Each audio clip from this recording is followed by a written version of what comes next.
Chapter 3. The Veil of Tradition, a Throne Contested.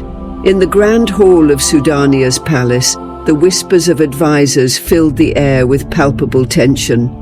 Morning light streamed through the tall stained glass windows, casting multicolored splashes across anxious faces. Queen Lysandra, with a dignity that barely masked her anxiety, stood before the royal council, ready to defend her daughter, Princess Dama's, place as the temporary regent of the kingdom.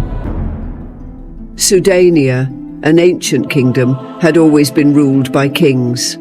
The crown passed from father to son, and never had a queen reigned alone. The laws of succession were clear, and although a queen mother could serve as regent, the notion that a woman, especially a teenager like Dama, could govern was nearly unthinkable for many. The councillors, legal men, and influential nobles were divided. Some, respecting tradition, saw Dama's youth and gender as insurmountable barriers. Others, however, swayed by recent events and Lysandra's wisdom, were prepared to consider this necessity as a necessary evil.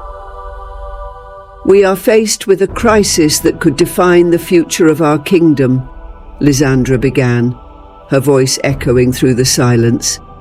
"My husband, our king, has been taken by treachery, and in his absence, our land and our people need a steady hand. My daughter, Princess Dama, has been prepared to rule, not under such dark circumstances, but prepared nonetheless." An elderly councillor, Lord Veron, rose, his stern gaze fixed on Lysandra. "Your Majesty, while your pain is shared, allow me to say that tradition should not be swept under the carpet of urgency. The princess is well loved indeed, but ruling is another matter." In a bold move, Dama herself spoke up. "I do not ask to break our traditions on a whim, but out of necessity.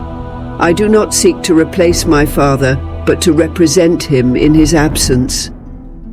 Her speech, though marked by the emotion of her young age, was imbued with the sagacity and intelligence of her parents. She spoke of her vision for Sudania, a vision of resilience in the face of adversity, reminding everyone that the strength of the kingdom rested on its ability to adapt and overcome. Dama's arguments did not convince everyone, but they planted seeds of possibility.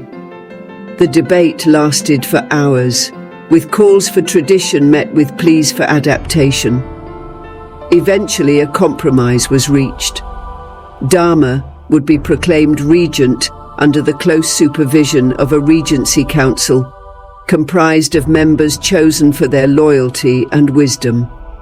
As the council dispersed, the internal battle lines became evident.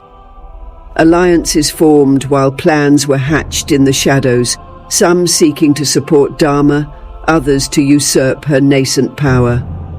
The next episode, Whispers of the Court, will delve deeper into these internal conflicts, exploring how alliances and betrayals shaped the struggle for power within the nobility. The young regent and her mother must navigate these turbulent waters with caution and resolve. Stay with us to see how Dama, with the help of her first defenders, faces the challenges ahead, not only as a leader but also as a symbol of a possible new chapter in the history of Sudania.